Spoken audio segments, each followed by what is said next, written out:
Ok, entonces ayer habíamos quedado en que hoy íbamos a empezar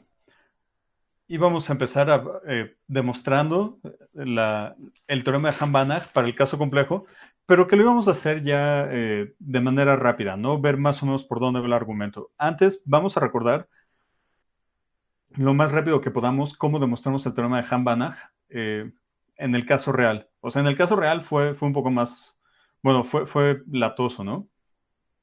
Primero vamos a recordar que por un funcional sublineal nos referimos a una función que va de un espacio vectorial sobre los reales a los reales que satisface esto. Primero es subaditiva. Esto es x y y arbitrarias. Y luego tenemos que p de alfa x es igual a alfa de p de x para cualquier x en el espacio, pero alfa tiene que ser no negativa. Ajá. Ok, entonces eso es lo que bueno, la definición que necesitamos para el teorema de Ham-Banach. Todo lo demás es pura álgebra lineal. Entonces, lo que habría que probar es que si tenemos un subespacio y una función con estas características y una transformación lineal de nuestro espacio a los números reales, que es acotada por la transformación, o bueno, por el funcional sublineal, entonces podemos extender a la función a todo el espacio de tal modo que la desigualdad siga siendo cierta. ¿Ok? Ahora, para probarlo, lo hicimos en dos cachos. Lo que hicimos es que vimos que siempre podemos extenderlo en al menos una dirección más, por decirlo de algún modo, ¿no? O sea, si tenemos M, un subconjunto de X, F y P como en el teorema, y tenemos un punto o un vector que no pertenece a M, entonces podemos extender a F minúscula a una función F mayúscula que vaya del generado por x0 y m a los reales y que satisfaga la desigualdad. ¿Ok? Eso fue lo primero que hicimos. Eso me refiero que podemos aumentar una dirección al menos, ¿no? Ahora, ya que sabemos que siempre podemos aumentar una más cuando no hemos acabado todo el espacio, eh, aplicamos un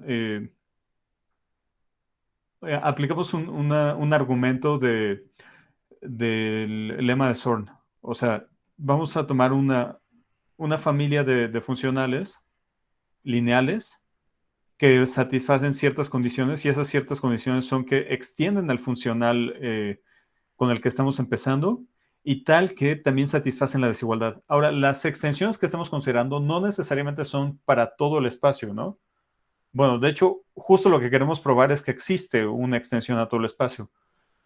Entonces, nada más tomamos a la familia de funcionales que extienden a f, ya sea como en una o dos direcciones más, o las que sean. Ahora, definimos un orden en esa familia, vimos que ese era un orden inductivo y por el lema de Zorn obtuvimos un elemento máximo. Si ese elemento máximo que obtuvimos por Zorn no tuviera como dominio a todo el espacio, entonces podríamos utilizar el lema para extenderlo en una dirección que todavía no esté cubierta por el dominio y eso ya estaría contradiciendo la definición de maximalidad que habríamos tomado.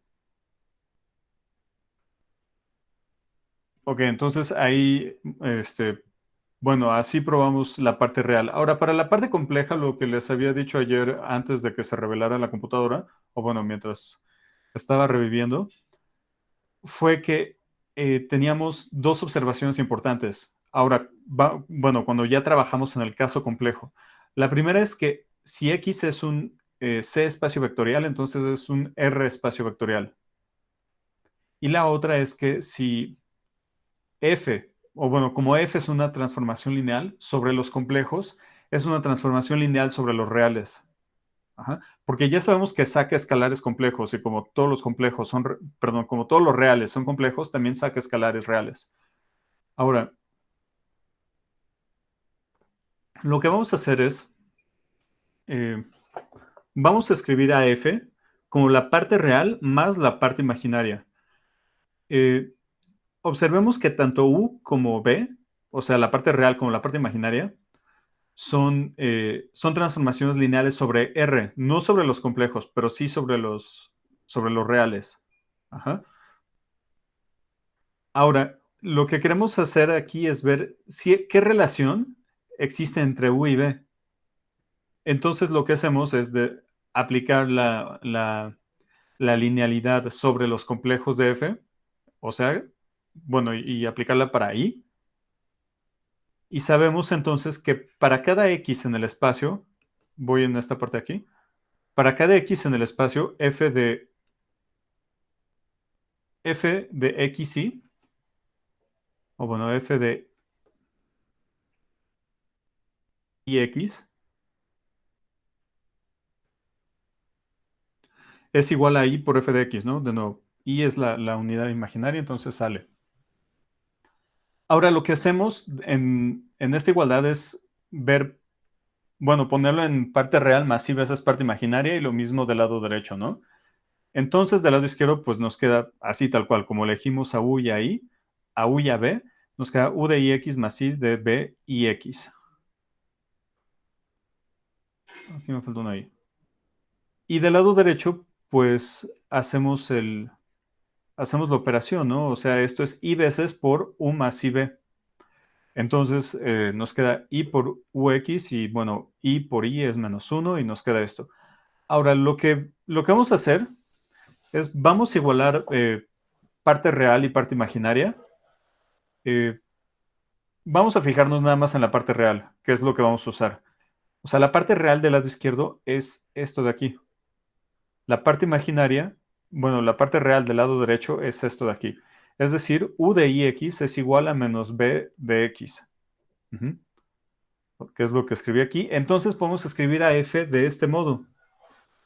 Ok, ahora, de nuevo, no sé, bueno, ayer con los comentarios que hicimos, me dijeron que varios se habían llevado compleja, ¿no? Entonces, ¿se acuerdan cómo demuestran? O bueno, hay varias maneras de hacerlo, pero eh, hay una que es parecido a esto. ¿Se acuerdan cómo prueban las desigualdades de Cauchy-Riemann? Les digo, hay varias maneras con cálculo, así tal cual como con cálculo multivariable, pero hay otra manera de probarlo. ¿Sí recuerdan cómo se hace? Yo creo que es la más sencilla. ¿Sí se acuerdan de las desigualdades ¿Lo de las parciales cruzadas? Ajá, exacto. Ay, güey. Bueno, si no se acuerdan tal cual, no importa, pero queda algo así, ¿no? Ux es igual a menos By y Uy es igual a Bx. No, no, no, aquí Sí, creo sí, que es sí. más y aquí es menos, ¿no? Bueno, algo así son Sí. eh, las ecuaciones de Cauchy-Riemann. Pero bueno, yo creo que es más fácil acordarse cómo deducirlas que acordarse de ellas tal cual. O sea, y lo que hacemos es z h menos f de z0 entre h. Y realmente lo que hacemos es tomar a la h que se vaya a cero por los reales y a cero por los números puramente imaginarios o puramente complejos. Eh, y luego nada más ven parte real, parte imaginaria, suponen que todo es diferenciable y ya llegan a las ecuaciones de Cauchy-Riemann, ¿no? Aquí estamos haciendo algo bastante similar, ¿no? O sea, estamos jugando con la I y eso ya nos da cierta relación entre estas cosas, o sea, entre la parte real y la parte imaginaria de una función. Eso también lo tienen cuando hablan de la derivada de una función holomorfa. Ujú. Pero bueno, vamos a dejar por un momento a variarlo compleja. Ahora, lo que me importa es esta igualdad aquí. O sea, lo que me importa es que podemos escribir a nuestra transformación arbitraria, bueno, no arbitraria, sino con las hipótesis que tenemos aquí, la podemos escribir de este modo, o sea, como la parte real menos i veces la parte real, ¿ok? Em, Ahora, lo que queremos, o sea, esto nos gusta porque ya vamos a poder utilizar el- el teorema de Hahn-Banach para la parte real, ¿no? O bueno, para números reales, o bueno, para espacios vectoriales sobre R, que es lo que tenemos. Ahora vamos a ver que se satisfacen las hipótesis.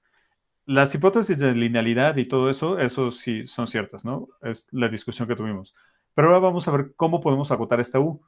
O sea, para cada X en el subespacio M tenemos U de X, esto es un número real, entonces es menor o igual que su valor absoluto. Ahora vean, aquí estamos teniendo un número complejo y estamos diciendo que la parte real del número complejo, o bueno, más que estamos diciendo, estamos usando que la parte real de un número complejo es menor o igual que su valor absoluto. O bueno, que el módulo del número complejo. Digamos de manera más simple, si tenemos z igual a x más y, entonces tenemos x, valor absoluto de x menor que el módulo de z. ¿Ok? Es lo que estamos haciendo. Y bueno, eso nos gusta porque por hipótesis podemos acotar a f, al valor absoluto de f, por p de x. Es decir, tenemos esta desigualdad. Ahora, p de x es una seminorma, que es, bueno, una seminorma tiene más condiciones que un funcional sublineal. Por eso me refiero, o quiero decir que toda seminorma es un funcional sublineal, en, en el sentido que estábamos diciendo, ¿no? O sea, saca escalares. Bueno, los escalares no negativos los saca tal cual. En general, saca escalares en valor absoluto o en módulo. Tenemos la desigualdad del triángulo, que es la subaditividad. Y además tenemos que es no negativa, ¿no? Que es algo que realmente no estamos suponiendo sobre las funcionales sublineales. Entonces, por eso digo que le estamos metiendo más hipótesis. El punto es que aquí podemos aplicar el teorema de Hahn-Banach real. ¿Ok? Y eso nos dice que esta U la podemos extender a todo el espacio a una función U mayúscula de tal modo que se satisfaga la desigualdad. O sea, U mayúscula va a ser menor o igual que P en todo el espacio, que es lo que tenemos aquí. Y bueno, esto significa que estamos extendiendo a U chica. ¿Ok? Entonces ya tenemos nuestra transformación lineal que va de todo el espacio, visto como R espacio vectorial, a los reales. Entonces, de, de la manera en la que descompusimos a F, a nuestra F original, o sea, a partir de aquí, pues podemos sugerir cómo definir a la extensión de la transformación F original y lo vamos a hacer de manera similar. O sea, vamos a tomar la F de X va a ser igual a la extensión de U, esto está definido en todo el espacio, menos I veces U de IX. Y de nuevo, ver por qué se nos ocurrió el U de IX es por esto de aquí. O bueno, cuando evaluamos, ahí se nos podría ocurrir. Ahora, aquí nada más lo estamos proponiendo. Hasta este punto, nada más estamos proponiendo a la F. El que la propongamos está bien, pero no es suficiente. Hay que probar primero hay que probar dos cosas. Primero, que es lineal sobre los complejos. Porque, bueno, esto es lineal sobre los reales, ¿no? Pero pues necesitamos que sea lineal sobre los complejos, no sobre los reales. Nuestro espacio vectorial eh, lo enunciamos primero como un espacio vectorial sobre C. Entonces, queremos la estructura lineal con respecto a ese campo. Ahora, aquí estoy poniendo sin pena que F es R lineal. Y pues sí, sí lo es, porque U es R lineal. Entonces, ahí sí lo podemos hacer. Ahora, también estoy diciendo que cuando nos restringimos al subespacio original M, tenemos f. Y eso también lo tenemos porque si nos restringimos, o sea, si restringimos a esta función f a m, cada una de estas u's mayúsculas se convierte en la u minúscula, que es la parte real de nuestra función, bueno, de nuestro funcional original. Entonces esas dos cosas son ciertas, ¿no? Es r lineal y extiende a f. Ahora, para probar que es c lineal, bueno, probamos esto, que f de ix, bueno, aunque lo reescriba, no importa, es igual a i f de x. Aquí me brinqué todas las cuentas, ¿no? Pero sí hay que hacerlas. O sea, vean, f de ix, ¿cómo probamos esta igualdad? Pues simplemente evaluamos. Nos queda i de x menos u de i cuadrada x. Ahora, bueno, aquí no podemos hacer nada, menos i, y esto es u de menos x, ¿ok? Pero ahora u mayúscula es real lineal, entonces aquí nos queda u de ix menos i, perdón, más i, porque sale el menos, u de x. Ahora, por otro lado, vamos a ver quién es i por f de x. Pues simplemente multiplicamos esto, ¿no? Menos i u de ix. Nos queda i por u de x, luego menos i cuadrada, o sea que es más 1, u de ix. Y pues está excelente, es a lo que queremos llegar, ¿no? Esto de aquí es lo mismo que acá, entonces la igualdad que dije que es cierta es cierta. Ahora, igual, yo estoy diciendo, de esta igualdad ya bueno, de esta igualdad y de la R linealidad, ya concluimos que es lineal sobre los complejos. Ahora ahí también me estoy brincando un paso, pero es como el que acabo de borrar, o como el que estoy borrando. Es un paso que en serio son puras cuentas, que no hay como muchas ideas nuevas ahí. Por ejemplo, si tenemos z igual, eh, vamos a poner z1 más i z2, entonces esto es igual a f de z1 más i z2 por x. Y aquí podemos distribuir, ¿no? Nos queda f de z1 por x más i z2 por x. Ya sabemos que f es R lineal. En particular separa sumas, ¿no? Y aquí nos va a quedar, bueno, lo voy a sacar de una vez aquí porque también sabemos que saca escalares, más z2 f de i x. Pero por lo que acabamos de probar, esta i la podemos pasar para acá, o sea, la podemos sacar y podemos volver a factorizar, ¿no? O bueno, agrupar. Podemos volver a agrupar aquí a las zetas y ya nos queda lo que queremos probar. ¿Ok?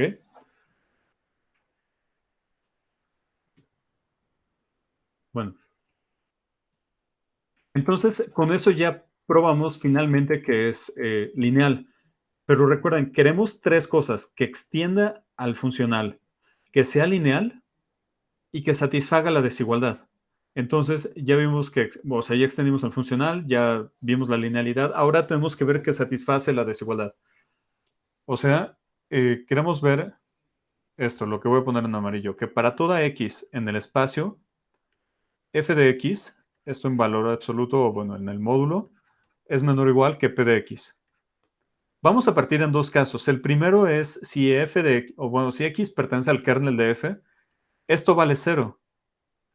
Y pues no importa lo que valga p, o bueno, el lado derecho va a ser no negativo porque estamos suponiendo que es una seminorma, ¿no? Entonces, cuando x está en el kernel de f, ya, trivial. Ahora vamos a suponer que x no está en el kernel de f. Lo que vamos a hacer es utilizar la escritura polar de un número complejo. O sea, estamos escribiendo, bueno, lo que tenemos aquí.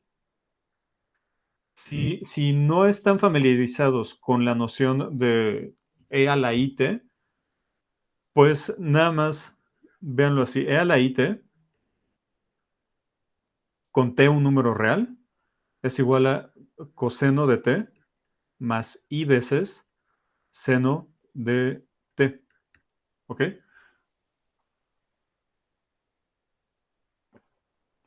Lo que estamos haciendo es, o sea, si viéramos a los números complejos como vectores en R2, aquí estamos tomando la escritura polar. El R es la longitud o pues sí, la longitud del vector y T es el argumento. Ajá. Ok, es lo que estamos haciendo aquí. Por eso les digo, sí, sí. No, pero esto sí lo ven en superior 1, ¿no? O en superior 2.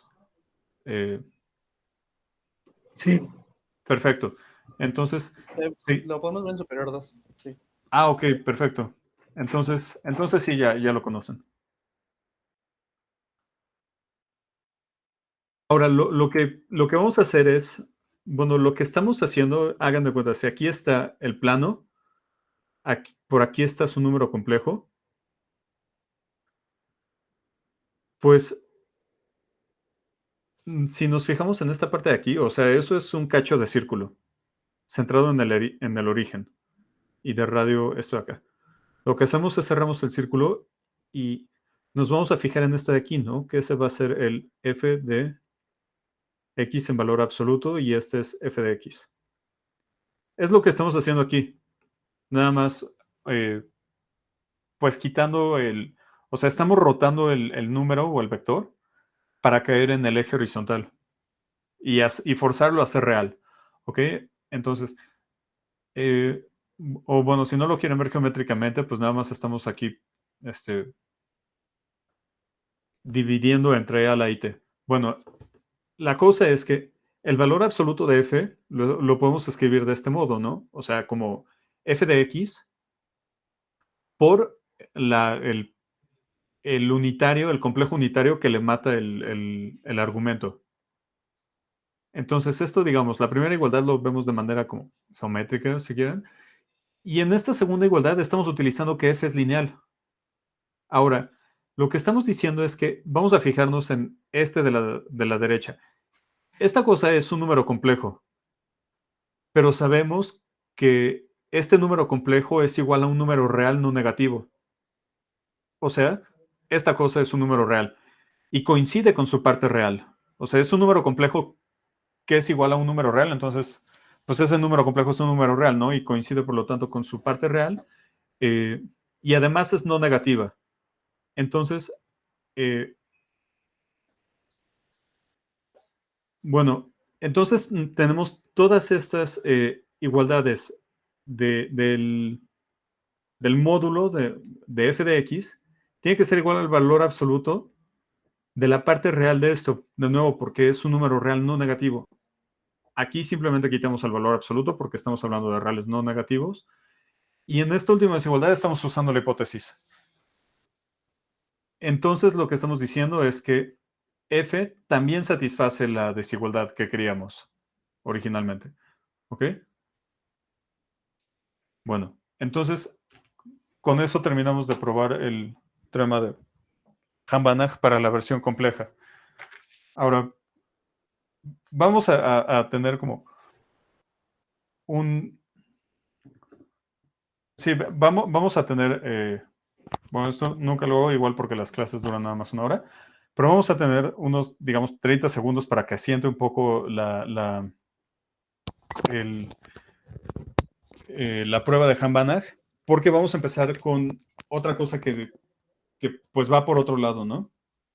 O sea, que son los espacios de Hilbert. Entonces, respiren por 30 segundos y mientras yo voy a rellenar mi taza de café.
Bueno, nada más, vamos a reiniciar, pero nada más quiero decir un comentario. Esta estrategia de multiplicar o bueno, de forzar a que algo sea real, eh, la primera vez que la vi fue también en un curso de compleja. Queríamos probar, si mal no recuerdo, una desigualdad que involucraba integrales. Creo que era la desigualdad, bueno, se conoce creo ML, que esta es la longitud de la curva sobre la que integramos y esta es una cota sobre el valor absoluto de la función. Sí, creo que era para probar esto. No sé, tendría que revisar, pero creo que era para probar esto. No la ML, sino esto de aquí. O sea, la integral sobre gamma. Pero si a ustedes no les ha conocido esta estrategia, o sea, de forzar un número complejo a ser real, o bueno, multiplicar por... Sí, bueno, yo sí la había visto, pero no me acuerdo bien en qué. Ajá, sí, según yo es en alguna de estas desigualdades. Bueno, ahí, bueno, si no me acuerdo, señal de que pues, tengo que repasar compleja, ¿no? Pero bueno, entonces,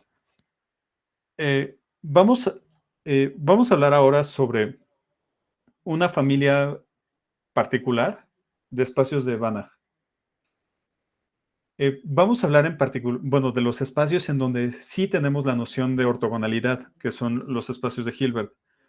Ahora, como hemos hecho durante todo el curso, nuestro campo van a ser los reales o los complejos. Permítanme nada más poner el título, espacios.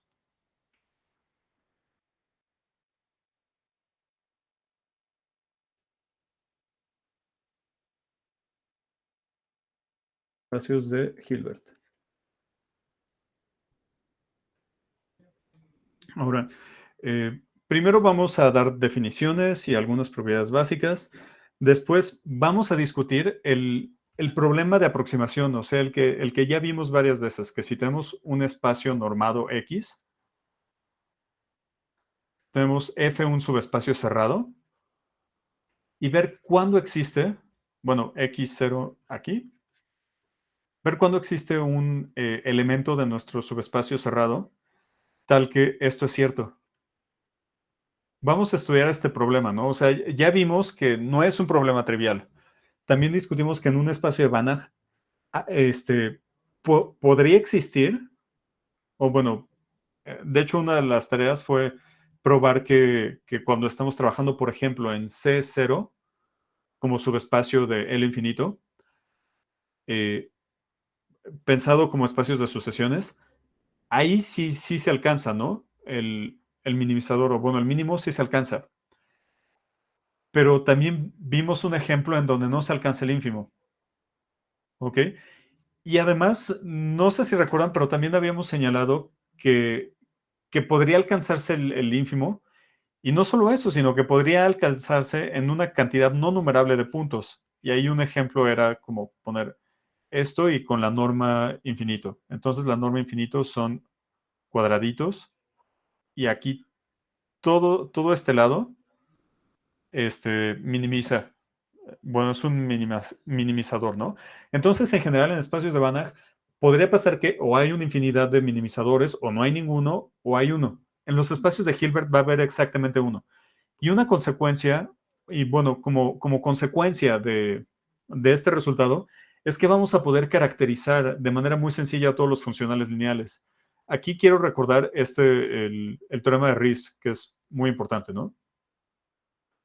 Que habíamos dicho que si P y Q son Helder conjugados, si los vemos así, entonces el dual topológico de LP es isométricamente isomorfo, o sea, es lo mismo, bueno, casi lo mismo que LQ.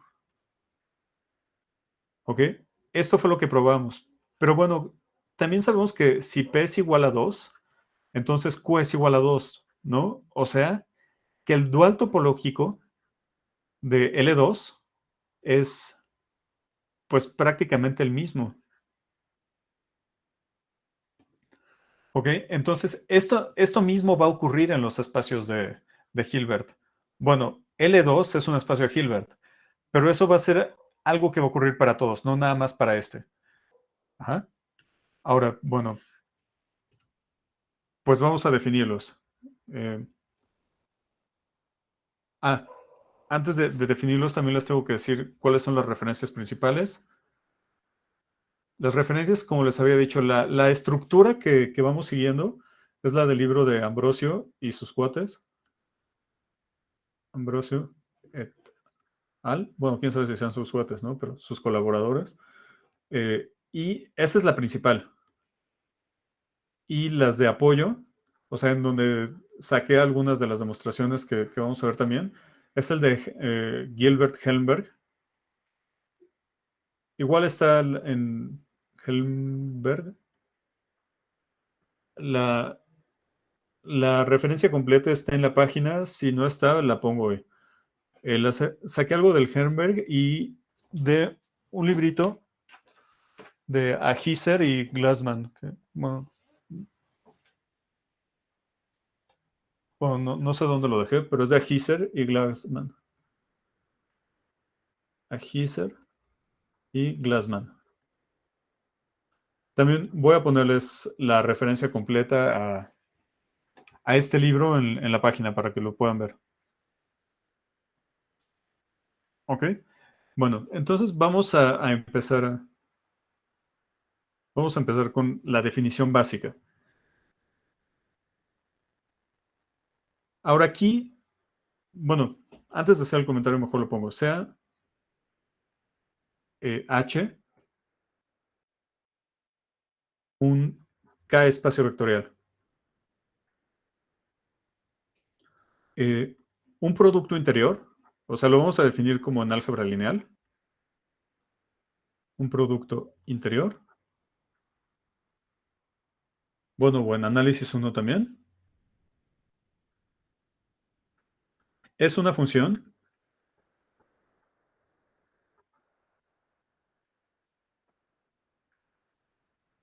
que denotamos así, que va de H cruz H al campo, tal que vamos a pedir varias cosas. La primera es que para toda X en H, esto va a ser mayor o igual que 0. Además, para toda H en H, vamos a decir que esto es 0. Si solo si X es 0. La segunda condición va a ser una antisimetría. O sea, para toda X y Y en H, vamos a tener que el producto de X con Y va a ser igual al conjugado de Y con X. Aquí quiero observar una cosa. Estamos suponiendo de nuevo que K son los reales o los complejos. Entonces, si K son los complejos, aquí es el conjugado complejo, ¿no? O sea, si Z es igual a X más Y, pues el conjugado es X menos Y. Pero ahora, si estamos trabajando sobre los reales, esto es un número real, ¿no? Y el conjugado de un real es el mismo. Entonces, nada más estaremos diciendo que en un espacio vectorial real, el producto interior es simétrico. Y la tercera es que es lineal en la primera entrada. O sea, para cualesquiera X y Z en H y alfa. Bueno, le voy a poner Z porque es complejo. Para todo Z en C, ZX más Y, Z, es igual a Z, XZ más Y por Z. Ahora aquí también hay una cosa importante que comentar. Depende mucho de qué libro estén viendo, ¿no? O sea, cuando vean un libro de espacios de Hilbert, aunque ya conozcan mucho el tema y todo, vean cómo define producto interior. Porque para algunos autores la linealidad es en la segunda entrada, o también si ven libros más como de física que para matemáticas, hay uno por ahí de un señor que se llama Progubechky, no sé cómo se pronuncia, pero bueno, se escribe así, que es sobre mecánica cuántica en espacios de Hilbert. Entonces, este cuate, yo me imagino que era más físico y escribe el espacio, bueno, de este modo. Y por lo visto, esta también es una notación común entre los físicos y a veces también piden que la linealidad sea con respecto a la segunda entrada. Entonces, nada más para que si les interesa aprender más al respecto, pues tengan cuidado cuando lean el libro, ¿no? O sea, el libro que agarren o el artículo, vean cómo están definiendo el producto interior. Ahora, un espacio pre-Hilbert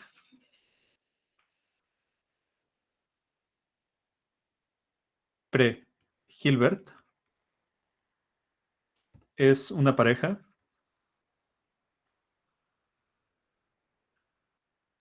H, esto, con H un K espacio vectorial, un K EB, y esto un producto interior.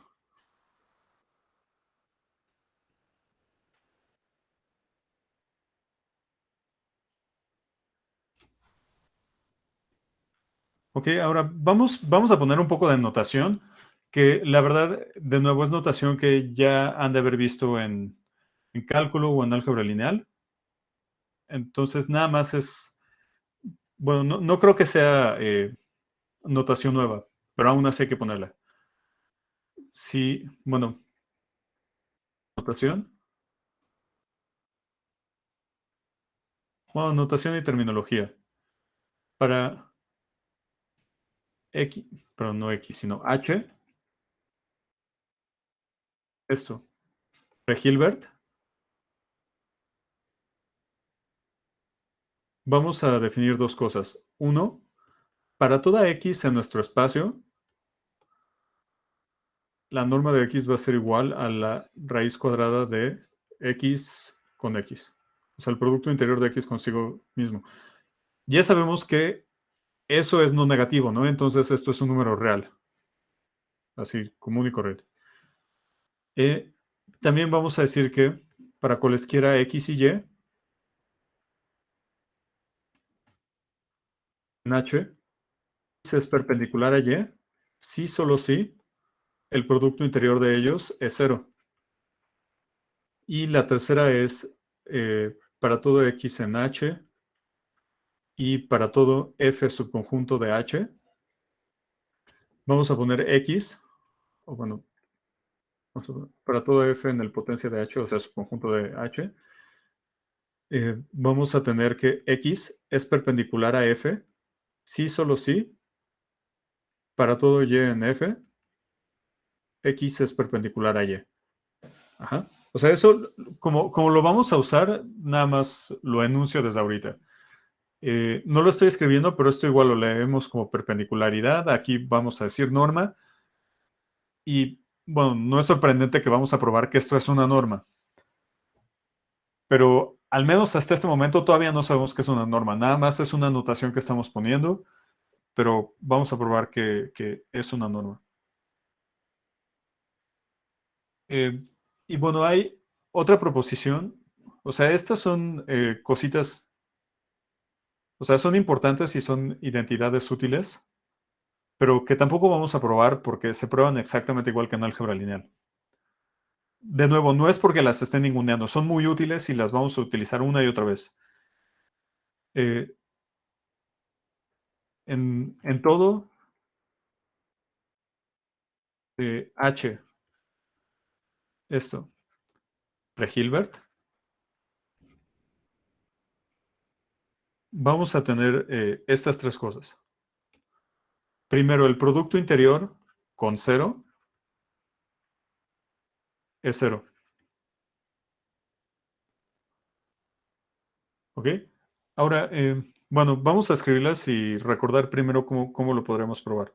Bueno, escribimos y luego recordamos cómo lo podremos probar.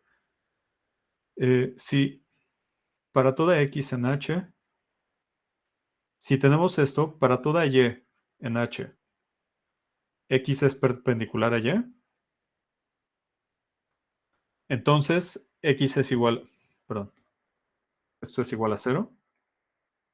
Entonces, x es igual a 0.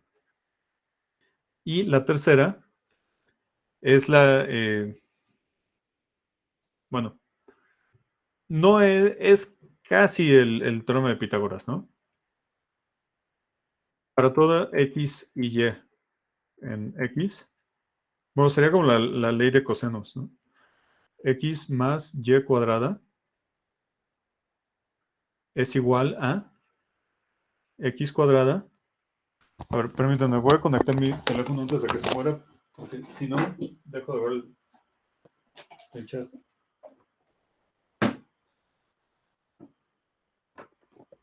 Bien.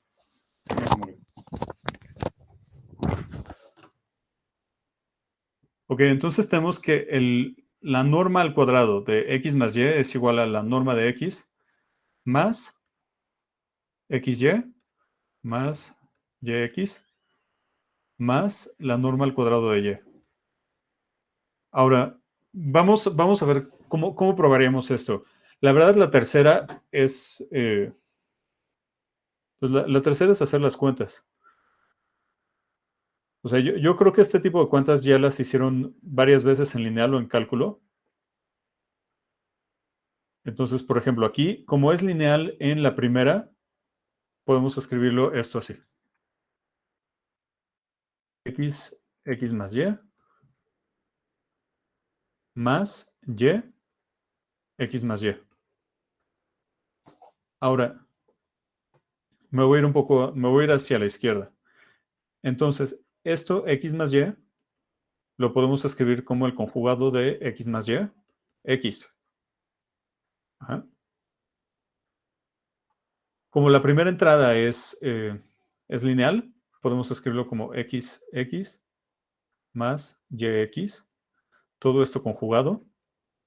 Y bueno, el primer término es un número real, y de hecho ya nos queda la norma al cuadrado de x, más xy. ¿Ok? Y así fue como hicimos este primer término.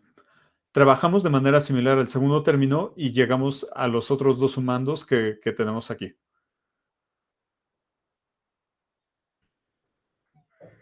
Ok, entonces el tercer punto es una identidad muy útil y se prueba nada más haciendo cuentas.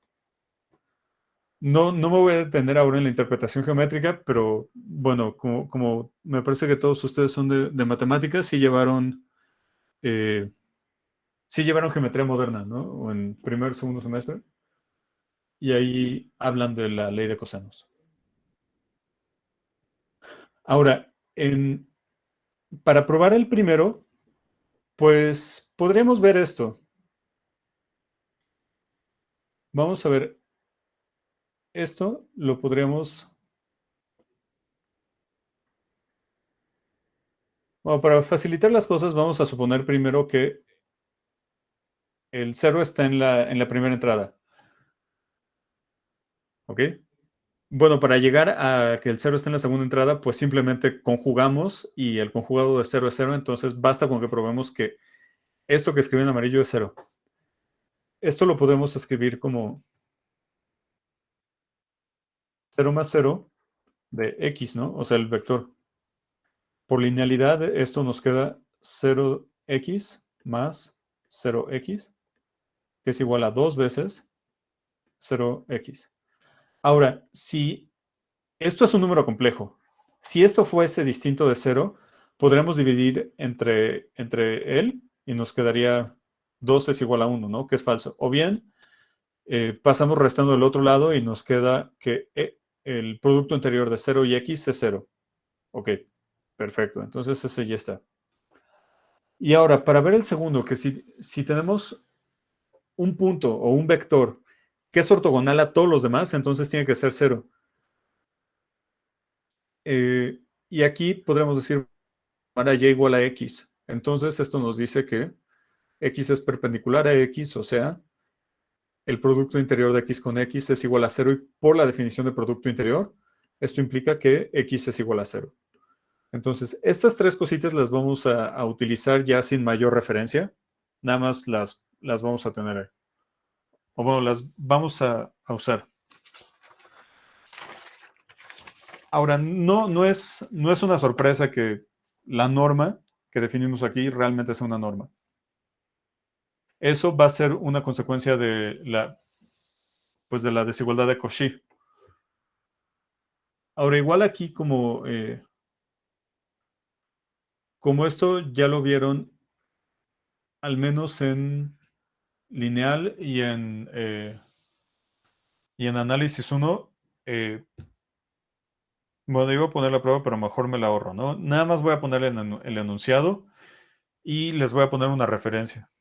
Bueno, la referencia puede ser o el libro de Helmberg, como la página 3, o el Friedberg, o cualquier libro que hable sobre espacios de Hilbert. Pero bueno, vamos a poner lema, desigualdad de Cauchy. De Cauchy, Bunyakovsky.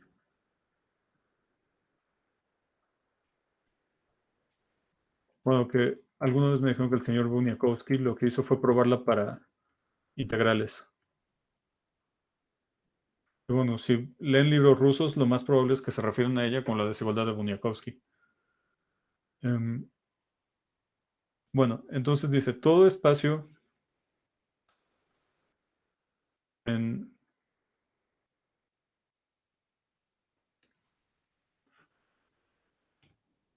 Permítanme, voy a poner que tenemos un espacio de Hilbert, o sea, pre-Hilbert, H, esto, pre-Hilbert.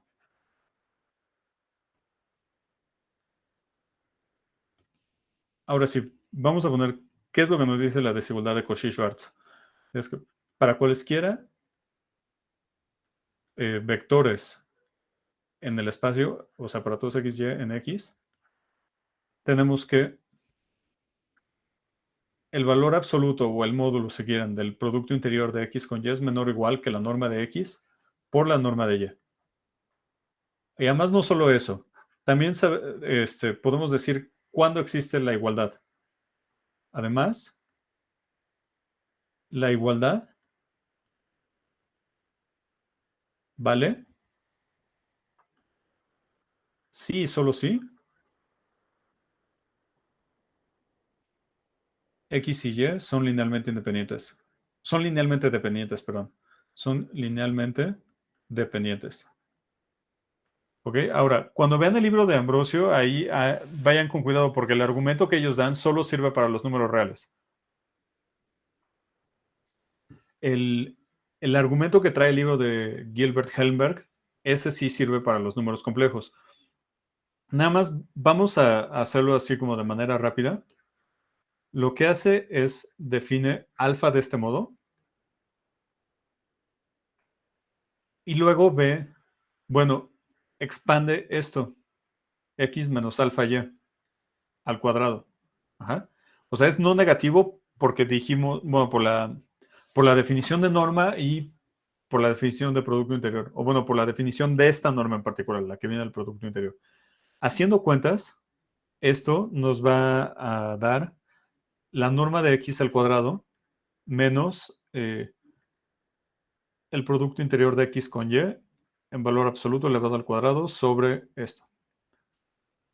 Esos tres, bueno, la elipsis que puse ahí es, nada más me estoy brincando cuentas, pero se llega de aquí a acá. Y ahora, como esto es positivo, pues nada más hacemos la suma y esto nos va a quedar x, bueno, la norma de x al cuadrado por la norma de y al cuadrado menos esto entre un denominador positivo. Ah, disculpen, aquí acabo de ver algo. Si y es igual a 0 es trivial. Entonces, por eso suponemos que y es distinto de 0 y podemos dividir entre su norma. ¿Ok? Entonces, esto da el resultado. Ahora, si tenemos la igualdad, o sea, si tuviésemos la igualdad aquí, eso significa que esto vale 0, ¿no? O sea, en todos lados tenemos igualdad, en particular en el punto donde empezamos. Eso quiere decir que este vector de aquí adentro es 0, o sea, x es igual a alfa y. Y eso significa que son linealmente dependientes. Por otro lado, si X y Y son linealmente independientes y escribimos, por ejemplo, Y igual a alfa, bueno, lambda por X, con lambda algún número en el campo, entonces también la igualdad va a ser trivialmente cierta, ¿no? Porque del lado izquierdo nos va a quedar el valor absoluto de lambda por la norma de y al cuadrado y del lado derecho nos va a quedar lo mismo. Perdón, aquí es X. Ajá. Entonces, por eso nos ahorramos ahora la prueba de Cauchy-Schwarz. De nuevo, no es porque sea fácil, es de hecho una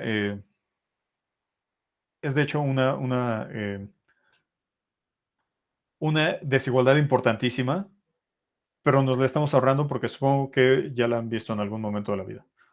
Y quizá hasta más de una vez. Ahora, un corolario de lema, es más, lo vamos a poner como teorema. Es una consecuencia, pues, prácticamente inmediata. Pero que nos gusta porque con esto ya vamos a poder tener a la mano todo lo que hemos estado discutiendo estas semanas. Y es esto, H, con la norma, es un espacio normado.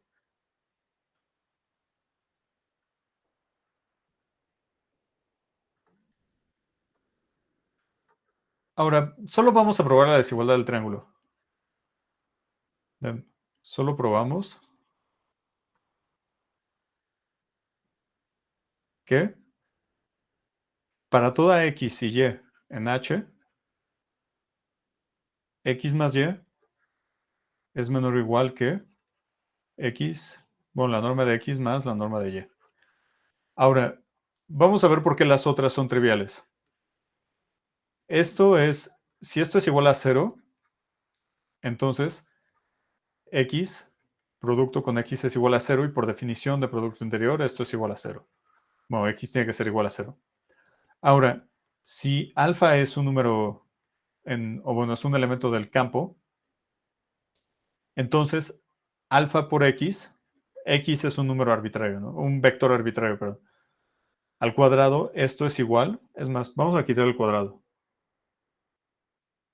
Esto es igual a alfa X, ¿ok? Aquí podemos sacar primero el alfa de la primera entrada. Luego sabemos que el producto interior es lo mismo que alfa X de X, esto conjugado. De aquí sacamos al escalar, nos queda alfa por el conjugado de alfa, y aquí nos va a quedar la norma de X al cuadrado. Entonces aquí nos va a quedar el valor absoluto de alfa por la norma de X al cuadrado, o el valor absoluto de alfa al cuadrado por la norma de X al cuadrado, raíz de todo eso, y ya nos queda esto. ¿Ok? Entonces aquí es igual nada más verificar las cuentas.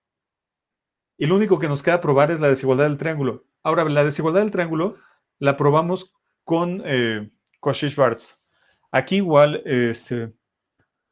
voy a apelar un poco, o bueno, a recordar un poco cómo probamos la desigualdad de Helder y Minkowski. O bueno, cómo probamos en análisis 1, por ejemplo, que los espacios LP o que las normas P son normas en Rn. Y si no se acuerdan cómo es la norma P, pues bueno, la norma P de un vector es igual a esto. J desde 1 hasta n, xj elevado a la P. Bueno, es lo mismo que en los LPs en sucesiones, ¿no? Pero finitas. Ahora, para probar que esta cosa era una norma, pues igual lo complicado es la desigualdad del triángulo, que en este caso es la desigualdad de Minkowski. Pasamos antes por la desigualdad de Helder. Bueno, la desigualdad de Helder sería como el equivalente a la desigualdad de Cauchy-Schwarz y la de Minkowski sería el equivalente a la desigualdad del triángulo. ¿Ok? Bueno, eso creo que sirve para tratar de unificar un poco la teoría que tenemos, ¿no? O sea, que Helder, no es que Helder y Minkowski vayan por un lado y Cauchy-Schwarz y desigualdad del triángulo van por otro. No, La estructura del argumento es similar, aunque, por supuesto, la Helder y Minkowski es más complicada. En fin, vamos a ver, vamos a tomar dos elementos del campo, perdón, del espacio vectorial, y vamos a calcular el lado izquierdo. Entonces, x más y, esto al cuadrado, es igual, aquí voy a usar la identidad que ya habíamos visto. O sea, es el cuadrado de la norma del primero más xy más yx más la norma del segundo. Ok, ahora, estos dos son conjugados, ¿no? Esto es un número complejo y esto es conjugado. Entonces, si tenemos z más z conjugado, vamos a escribir x más y más x menos y, nos queda 2x. Se mueren las y's, ¿no? O sea, dos veces la parte real de z. Ok, entonces esto es igual a x cuadrada más dos veces la parte real de z, perdón, y z en este caso es el producto interior, xy más y cuadrada, y esto es menor o igual que, o sea, esta desigualdad es por propiedades de los números complejos. Aquí no estamos metiendo nada más sofisticado que eso. Pero ahora, por Cauchy-Schwarz, entonces, bueno, vamos a ponerle CBS, Cauchy-Bunyakovsky-Schwarz, vamos a tener que x más y, la norma, va a ser menor o igual que la norma de x al cuadrado más dos veces la norma de x por la norma de y más la norma de y al cuadrado. Y eso ya es un cuadrado perfecto, ¿no? O sea, es el cuadrado de un algo más el cuadrado de otro algo más el doble producto de los dos algos. O bueno, de algo y algo prima, ¿no? Entonces esto nos queda x, bueno, la norma de x más la norma de y, todo esto elevado al cuadrado, y, y es lo que queremos probar, ¿no? Nada más sacamos raíz y ya terminamos. ¿Ok? Entonces, lo que nos dice es que bueno, lo que nos dice es que el producto interior induce una norma, ¿ok? Lo que estamos diciendo aquí es que podemos estudiar a todo espacio Hilbert, bueno, como todo espacio pre-Hilbert como un espacio normado. Ahora, cabe preguntarnos si toda norma proviene de un producto interior. Y la verdad, la respuesta no es trivial, o sea, no es una pregunta tonta. De nuevo, ya sabemos que todo producto interior induce una norma. La pregunta ahora es, ¿toda norma viene de un producto interior?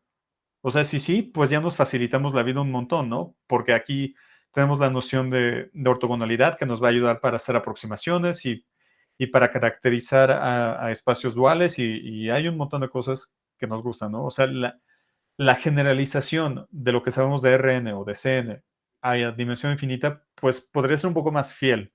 Entonces, es una pregunta que nos gustaría contestar. ¿Toda norma proviene de un espacio vectorial, de un producto interior? Y resulta que no. Y al menos la demostración que yo conozco tampoco es fácil.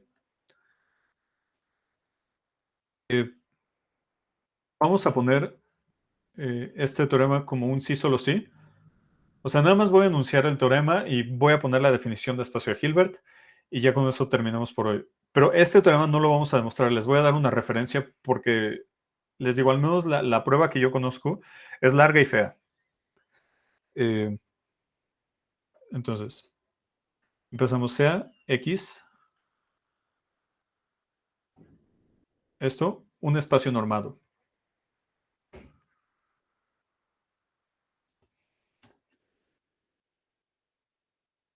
Espacio normado. Entonces, la norma, o sea, la norma de nuestro espacio, es inducida por un producto interior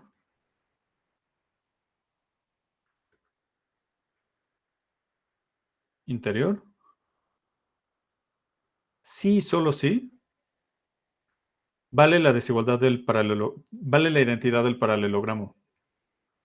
Vale la identidad del paralelogramo. Y ahora, si no se acuerdan cuál es la identidad del paralelogramo, pues no importa, la recordamos.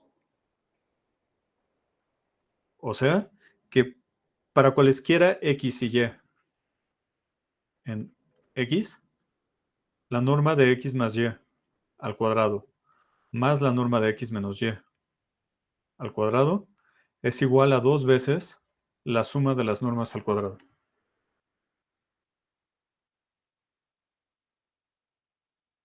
Más, voy a echar esto un poco a la izquierda para que me quepa.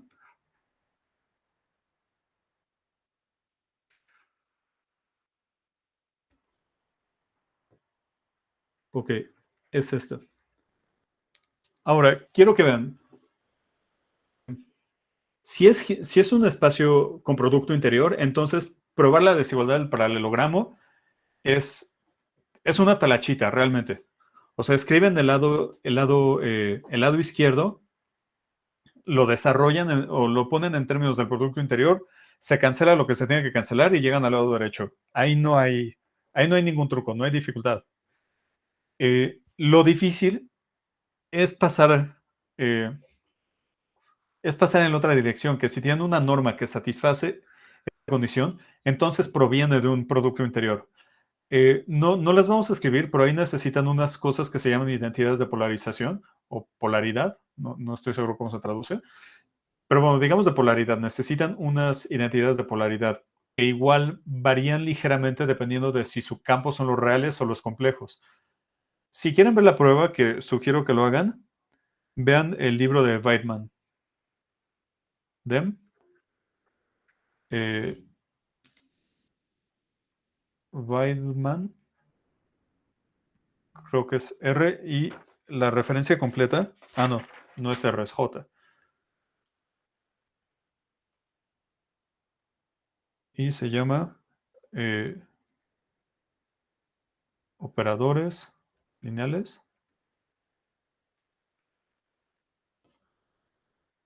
en espacios de Hilbert.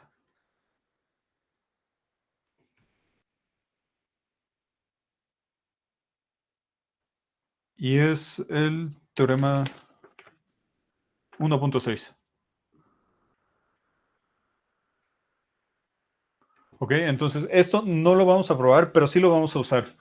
Lo que vamos a usar es la desigualdad, la identidad del paralelogramo. Ahora, para ver por qué se llama identidad del paralelogramo, pues igual voy a apelar a su álgebra, perdón, a su geometría moderna. Además, esto, bueno, esto lo pueden demostrar, así es, creo que es un ejercicio muy bonito. Imagínense que tienen un paralelogramo, ¿no? Aquí está nuestro paralelogramo. Entonces, lo que tienen que probar es que tienen que probar que las... a ver,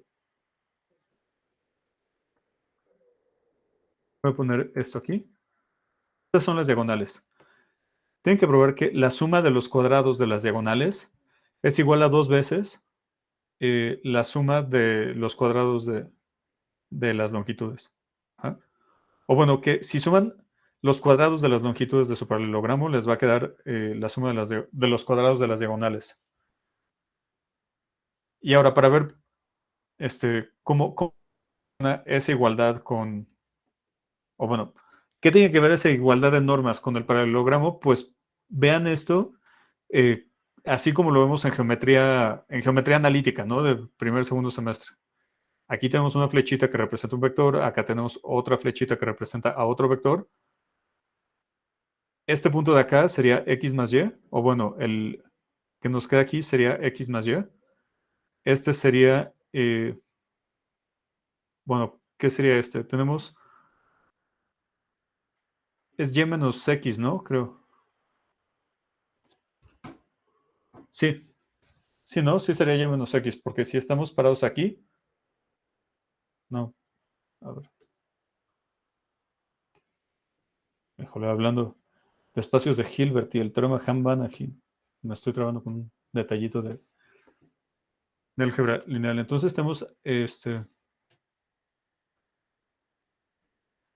sea, estamos parados aquí y si le sumamos, vamos a ponerle h, si sumamos, no, este es x. Lo que me interesa es la diagonal. Entonces, x más h es igual a y, entonces esto me dice que y es igual a y menos x. Sí, sí, está bien. La otra diagonal es y menos x.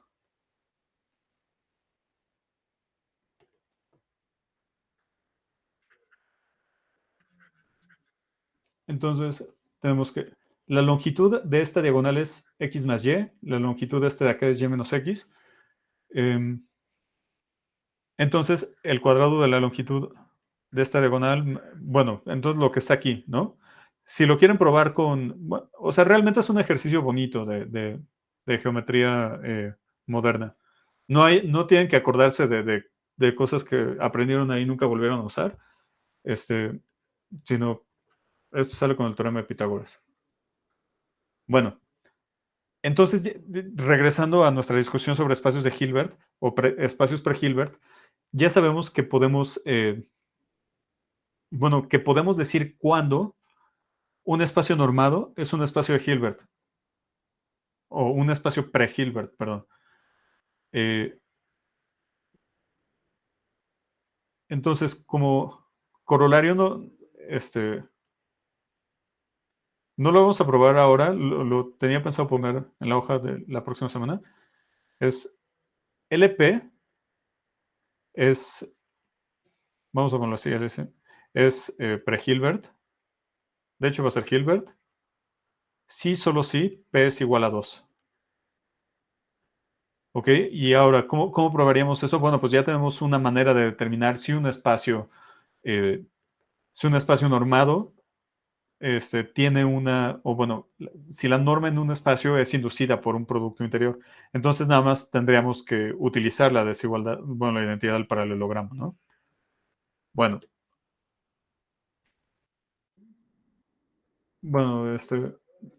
voy a poner bien la referencia aquí.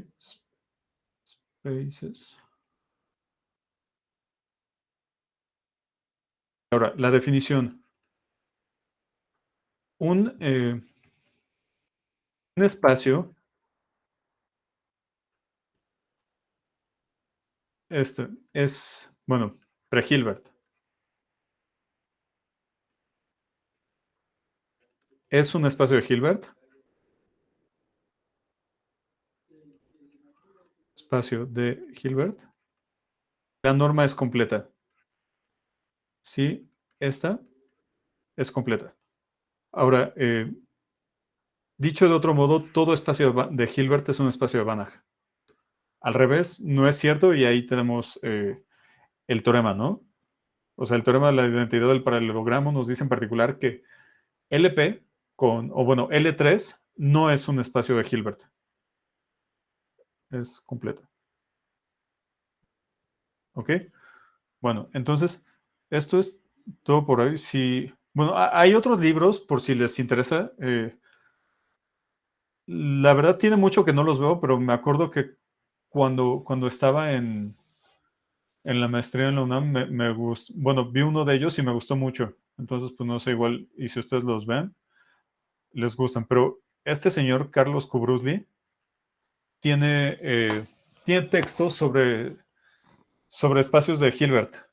Igual hay un libro que ese sí es, lo tengo más cercano, que es un libro de Paul Halmos. Bueno, no me acuerdo si era Paul, pero bueno, es un libro de Halmos, el mismo Halmos de Naive Set Theory.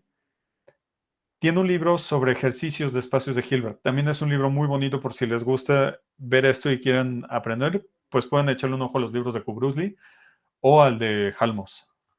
Bueno, hay más los otros que he dicho, ¿no? Pero bueno, creo que esos dos en particular están escritos de una manera muy, muy atractiva. O sea, la teoría por sí misma es bonita, pero hay veces que creo que termina siendo muy seca si si nunca bajan nada de ejemplos, o bueno, depende de los expositores, ¿no? Pero sí echen un ojo a los libros de Kubrusli y al de Halmos, a ver qué les parece. ¿Ok? Bueno, ¿tienen alguna duda?